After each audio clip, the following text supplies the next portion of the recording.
2014 नुसार मुस्लिम समाजाचं आरक्षण कायम ठेवा। बीडमध्ये मुस्लिम समाज आक्रमक झाला। रमजान नंतर मुस्लिम समाजाचा बीड ते मुंबई असा पायी मोर्चा निघणार असल्याची माहिती देण्यात आलेली आहे। रमजान महिना आमची ईद होईपर्यंत जर राज्य सरकारने यावर काही निर्णय जर नाही घेतला तर आम्ही रमजान ईदच्या नंतर 1-2-3 हप्ते एक हप्ता आम्ही वेट करणार। त्याच्यानंतर आम्ही बीड ते मुंबई आझाद मैदान आम्ही पायी मार्च पायी यात्रा आरक्षणाची आम्ही काढणार। त्यामध्ये पर भंगार विकणाऱ्यापासून तर पर गाडा लावणाऱ्या मुसलमान त्यासोबत आम्ही विद्यार्थी सुद्धा इथून घेऊन मुंबईपर्यंत आम्ही कूच करणार आहोत। आणि जर काही कायदा सुव्यवस्थेत जर प्रश्न निर्माण झाला तर याला जबाबदार राज्य सरकार असेल हे त्यांनी लक्षात घ्यावं। अहिल्यानगरमधून एका धक्कादायक प्रकाराच्या संदर्भातली बातमी। एका चिमुकल्यावर भटक्या कुत्र्यांनी हल्ला केला। हल्ल्याचा सीसीटीव्ही देखील आता समोर आलाय। अहिल्यानगरच्या दर्गा दायरा परिसरातील हा संपूर्ण प्रकार आहे। महापालिकेने भटक्या कुत्र्यांचा बंदोबस्त करावा अहिल्यानगरच्या नागरिकांनी आता मागणी केलेली आहे। तर संबंधित घटनेचा व्हिडिओ आता समोर आलेला आहे। या चिमुकल्यावर भटक्या कुत्र्यांनी कशा पद्धतीने हल्ला केलाय दृश्यांमध्ये आपल्याला दिसतंय। विचलित करणारी ही खरं तर दृश्य आहेत। अहिल्यानगरच्या दर्गा दायरा परिसरातील हा संपूर्ण प्रकार आहे। तर महापालिकेने तातडीनं या भटक्या कुत्र्यांचा बंदोबस्त करण्याची मागणी येथील स्थानिकांनी केलेली आहे।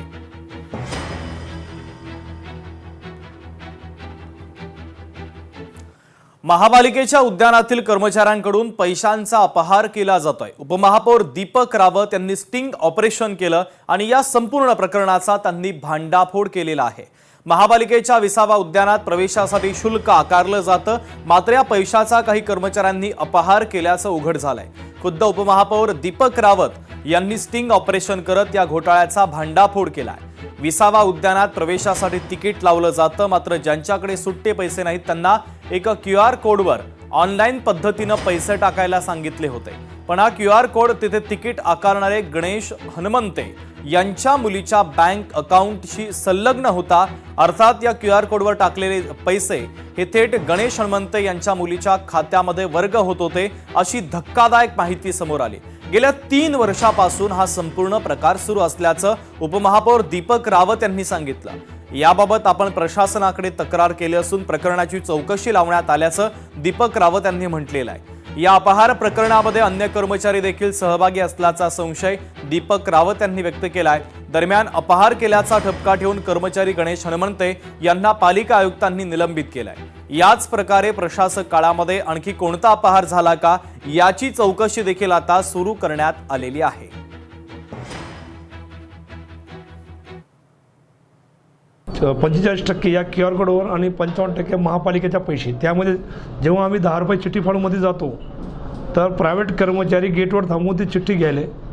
त्या चिठ्ठीवर सेम डेचं डेट पाहिजे। ते डेट न टाकता ती चिठ्ठी फाळणं झाली, ती चिठ्ठी पुन्हा वापस काउंटरवर यायली।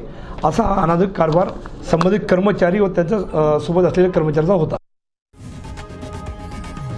लोकशाही मराठी ऐका, पहा, जागरूक रहा।